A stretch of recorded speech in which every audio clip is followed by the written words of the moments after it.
안녕하세요. 예수비전 선교회 안희한 목사입니다. 마틴 루터가 종교개혁의 핵심 인물로 하나님께 크게 쓰임을 받았잖아요. 그 마틴 루터가 살았던 집에 방문하게 됩니다. 어제는 마틴 루터가 갇혔던 성에 방문을 했었고요. 안식일을 맞아서 종교개혁 유적지들을 좀 둘러보면서 이것저것 도전도 받고 또 열정도 다시 한번 불사르고 이런 기회로 삼으려고 합니다. 교황이 성 베드로 성당을 짓다가 자금이 떨어졌잖아요. 돈이 떨어지니까 한다는 짓이 면죄부를 판매하는 거예요. 가톨릭에서는 천국, 지옥, 그 중간에 연옥이 있다고 가르치죠. 잘못된 성경적 가르침입니다. 연옥에 고생하는 사람들이 있는데 헌금을 하면 그 헌금이 면죄부통에 떨어지는 순간에 부모들이, 친구들이, 친척들이, 이웃들이 또 사랑하는 사람들이 천국으로 올라간다. 이러면서 면죄부를 판매했던 겁니다. 완전히 복음을 가리운 거죠. 바울 사도가 극심하게 반대하던 것이 다른 복음입니다. 우리나 혹 하늘에서 내려온 천사라 할지라도 우리가 너에게 전한 복음 외에 다른 복음을 전하면 저주를 받을지어다. 복음이 뭐예요? 예수님이 복음이죠. 하나님의 아들 예수 그리스도 복음의 시작이라. 예수님이 복음이에요. 로마서 1장 1절에 말씀합니다.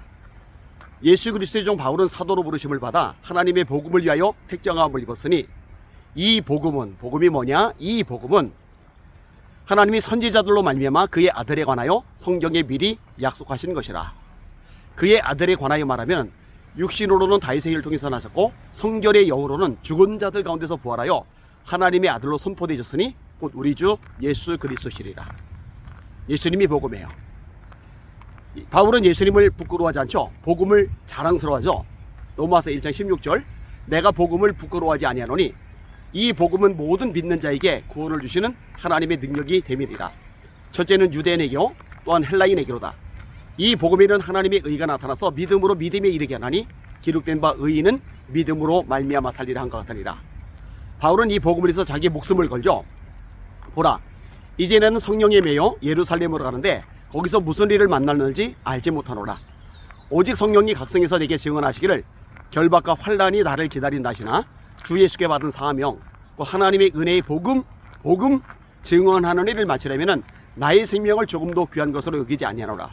나는 예루살렘에서 결박당할 뿐 아니라 죽을 것도 각오하였노라. 자, 이렇게 복음의 모든 걸 쏟아부은 바울의 입장에서 다른 복음은 용납할 수 없는 거죠. 용납해서는 안 되는 거죠. 그런데요, 이런 동일한 마음을 가지고 있었던 인물이 바로 마르틴 루터입니다. 로마 교황은 다른 복음을 전하는 거예요. 가톨릭은 다른 복음을 전하는 거예요. 예수님만이 복음이신데 무슨 헌금함에 돈을 넣으면은 구원을 받는다, 천국 간다? 있을 수가 없는 거죠. 완전히 다른 복음이죠. 그러니까 비텐베르크 성벽에 물에 95개조 반박문을 걸었잖아요. 그게 왜 비성경적인지 아주 자세하게 밝혔잖아요. 이것 때문에 황제에게 위협을 당합니다. 이것 때문에 교황에게 위협을 당합니다. 진짜로 죽을 위기에 수없이 놓여요. 갇히기도 합니다. 그래서 어제 들렸던 곳이 마르틴 루터가 갇혀있던 성이거든요. 1517년 이렇게 95개조 반박문 걸면서 종교개혁의 시작이 되는데 이것이 교회를 말씀으로 다시 성경으로 돌아가게 하는데 핵심적인 역할을 하게 한 겁니다. 이신칭의, 이신득의. 무슨 말이에요? 구원은 면죄부 산다고 받는 게 아니다. 구원은 헌금통에 돈 넣는다고 받는 게 아니다. 이 구원은 오직 믿음으로 받는 것이다. 그렇잖아요. 성경 곳곳에서 믿음 말고 구원의 문을 열 수 있다고 말씀하고 있는 대목은 단 한 군데도 없습니다. 성경은 분명히 말씀합니다. 네가 만일 네 입으로 예수를 주로 신하며 또 하나님께서 그를 죽은 자 가운데서 다시 살리신 것을 네 마음에 믿으면 구원을 얻으리라. 사람이 마음으로 믿어 의에 이르고 입으로 시인하여 구원에 이르느니라. 믿음이에요. 영접하는 자 곧 그 이름을 믿는 자들에게는 하나님의 자녀가 되는 권세를 주셨으니 이는 혈통으로나 육정으로나 사람의 뜻으로 나지 아니하고 오직 하나님께로서 난 자들이라. 너희가 그 은혜에 의하여 믿음으로 말미암아 구원을 얻었나니 이것이 너희에게서 난 것이 아니요 하나님의 선물이라. 행위에서 난 것이 아니니 이는 누구든지 자랑하지 못하게 하려 함이니라. 제가 전광훈 씨하고 싸우는 것도 전광훈 씨가 다른 복음을 전하기 때문입니다. 구원은 오직 예수님의 이름으로 받는 거예요. 예수님의 보혈로 받는 거예요. 예수님을 믿는 믿음으로 받는 거예요. 그런데 전광훈 씨가 운전하는 구원 열차에서 내리면 구원받지 못한다. 다른 복음이죠. 이거는 배교입니다. 하나님을 정면으로 거스리는 거예요. 그런데 가만히 있으면 안 되잖아요.